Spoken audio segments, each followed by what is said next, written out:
está en Fórmula. Tenemos contacto con Luis Miguel González, director general editorial del periódico El Economista, a quien saludo en esta noche de viernes, con una preguntita facilita, Luis Miguel. ¿Focos rojos encendidos en la economía mexicana ante la inminencia electoral? La respuesta corta es no. Curiosamente, los últimos datos, en particular uno que por definición es el barómetro del nerviosismo, que es el tipo de cambio, se ha comportado, yo diría, sorprendentemente bien. Entre el viernes de la semana pasada y hoy, el peso ganó un poquito menos de 3% frente al dólar, más de 60 centavos. Si me hubieras preguntado exactamente hace una semana cómo preveía los siguientes días, yo te diría, va a haber mucho nerviosismo y lo vamos a ver con un tipo de cambio rebotando como canica. La verdad es que por lo pronto, digamos, la primera de las 2 semanas de la recta final, yo te diría que muestran señales de tranquilidad que cuando menos para mí son sorprendentes. Eso es lo que llama la atención. Estábamos viendo las cifras de la inflación, por cierto, la primera quincena de junio. Anota el Instituto Nacional de Estadística, el INEGI, que fue de 0.13%, llegando en términos anuales al 4.54%. Esta cifra es menor a la que se registró en el mismo periodo del año pasado. Sí, la inflación va un poquito a la baja. Cuando digo un poquito, creo que no hay manera de hacer confianza con la inflación.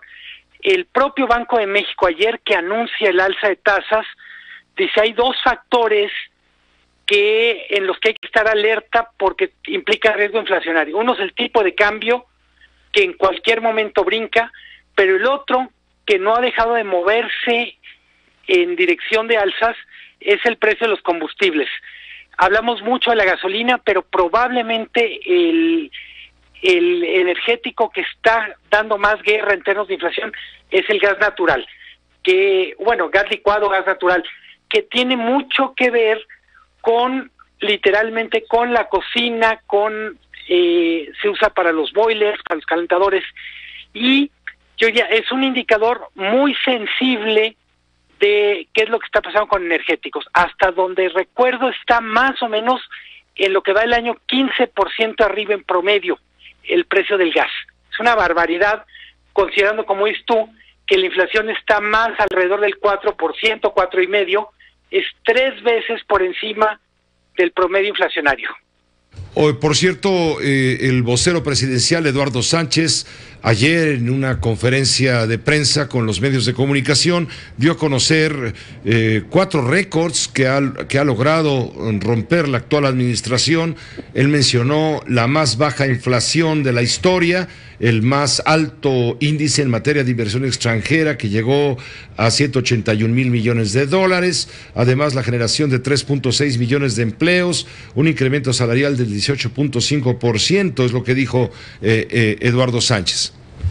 A ver, de los 4 récords, yo diría, el más indiscutible de todos es inversión extranjera. Mejor, los 2 indiscutibles son inversión extranjera y generación de empleo.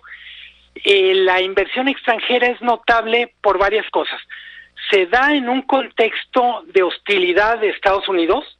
O sea, llevamos prácticamente 2 años registrando buenas cifras de inversión extranjera a pesar de Estados Unidos, y destacaré 2 cosas. Tiene que ver con inversión en proyectos energéticos, y lo otro, que es muy importante, lo hemos venido platicando mucho contigo, Pepe, en este espacio, es diversificación. Tenemos inversión que llega, por supuesto, a Estados Unidos, por supuesto a Europa, pero países de Asia y Oceanía han empezado a registrar muy altas inversiones. Pienso el caso de Australia, que en el sexenio pasó como de 500 millones a 6,000 millones de dólares, empieza a ser un juego muy importante, y por supuesto China.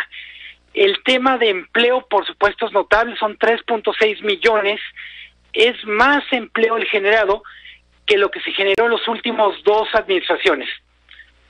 Son buenas cifras. La de la inflación, porque yo le pondré un asterisco, el récord de inflación baja se alcanzó hace 2 años y medio, y desde entonces pues podemos hablar de ese récord de inflación, pero con una especie de dejo de nostalgia. Fue muy bueno el desempeño con inflación, pero en este momento está más en la zona de los focos prendidos que esperemos que se puedan controlar. Es verdad que existe el récord, pero vamos a decir que no es un récord vigente. Te agradecemos mucho el comentario, Luis Miguel González, en tu calidad de director general editorial del periódico El Economista. Pepe, es un gusto estar contigo. Buenas tardes. El gusto es nuestro que estés con nosotros. Hasta pronto. Muy buenas noches.